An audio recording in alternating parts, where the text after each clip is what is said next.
नमस्कार मेरे प्यारे भाइयों और बहनों। मैं हार्दिक आपका तहे दिल से स्वागत करता हूँ हमारे इस यूट्यूब चैनल पर जिसका नाम है धर्मो रक्षणा। हमारे इस चैनल पर आपको सभी पुराणों की कथाएं और उनकी प्रचलित अध्यायों की जानकारी प्राप्त होगी। हर देवी देवताओं के महात्म्य और उनके रूप स्वरूप और अवतारों की जानकारी यहाँ प्राप्त होगी। आशा करते हैं कि हमें आपका सकारात्मक प्रतिसाद मिलता रहेगा। हर हर महादेव। श्री रुद्र संहिता प्रथम खंड 15वां अध्याय सृष्टि का वर्णन। नारद जी ने पूछा, हे पितामह, आपने बहुत सी ज्ञान बढ़ाने वाली उत्तम बातों को सुनाया। कृपया इसके अलावा और भी जो आप सृष्टि एवं उससे संबंधित लोगों के बारे में जानते हैं हमें बताने की कृपा करें। ब्रह्मा जी बोले, मुने, हमें आदेश देकर जब महादेव जी अंतर्धान हो गए तो मैं उनकी आज्ञा का पालन करते हुए ध्यान मग्न होकर अपने कर्तव्य के विषयों में सोचने लगा। उस समय भगवान श्रीहरि विष्णु से ज्ञान प्राप्त कर मैंने सृष्टि की रचना करने का निश्चय किया। भगवान विष्णु मुझे आवश्यक उपदेश देकर वहां से चले गए। भगवान शिव की कृपा से ब्रह्मांड से बाहर वैकुंठ धाम में जा पहुंचे और वही निवास करने लगे। सृष्टि की रचना करने के उद्देश्य से मैंने भगवान शिव और विष्णु का स्मरण करके जल को हाथ में लेकर ऊपर की ओर उछाला। इससे वहां एक अंड प्रकट हुआ जो 24 तत्वों का समूह कहा जाता है। वह विराट आकार वाला अंड जड़ रूप में था। उसे चेतना प्रदान करने हेतु मैं कठोर तप करने लगा और 12 वर्षों तक जप करता रहा। तब श्री हरि विष्णु स्वयं प्रकट हुए और प्रसन्नतापूर्वक बोले। श्री विष्णु ने कहा, ब्राह्मण, मैं तुम पर प्रसन्न हूं। जो इच्छा हो वह वर मांग लो। भगवान शिव की कृपा से मैं सब कुछ देने में समर्थ हूं। ब्रह्मा बोले, महाभाग, आपने मुझ पर बड़ी कृपा की है। भगवान शंकर ने मुझे आपके हाथों में सौंप दिया है। आपको मैं नमस्कार करता हूँ। कृपा कर इस विराट 24 तत्वों से बने अंड को चेतना प्रदान कीजिए।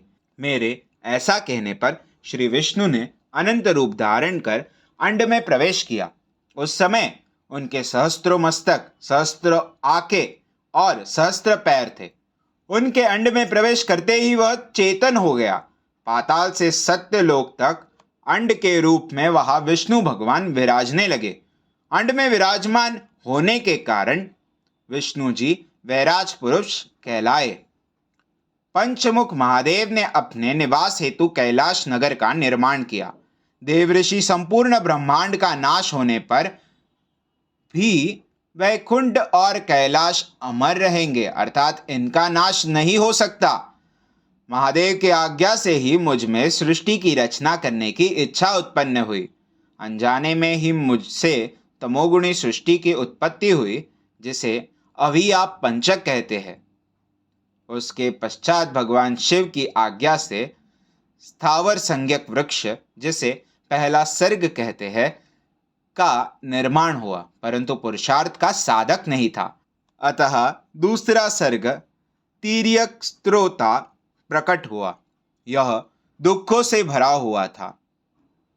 तब ब्रह्मा जी द्वारा ऊर्ध्व स्त्रोता नामक तीसरे सर्ग की रचना की गई। यह सात्विक सर्ग देव सर्ग के नाम से प्रसिद्ध हुआ।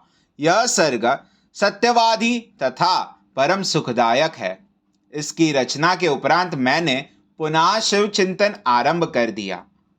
तब एक रजोगुणी सृष्टि का आरंभ हुआ जो अर्वाक स्त्रोता नाम से विख्यात हुआ। इसके बाद मैंने 5 विकृत सृष्टि और 3 प्राकृत सर्गों को जन्म दिया। पहला महतत्व, दूसरा भूतों और तीसरा वैकारिक सर्ग है। इसके अलावा 5 विकृत सर्ग है। दोनों को मिलाकर कुल 8 सर्ग होते हैं। नववा कौमार सर्ग है, जिससे सनत संधन कुमारों की रचना हुई। सनत आदि मेरे 4 मानस पुत्र है जो ब्रह्मा के समान है। वे महान व्रत का पालन करने वाले हैं। वे संसार से विमुख एवं ज्ञानी है। उनका मन शिवचिंतन में लगा रहता है। मुनि नारद मेरी आज्ञा पाकर भी उन्होंने सृष्टि के कार्यों में मन नहीं लगाया। इससे मुझ में क्रोध प्रवेश कर गया।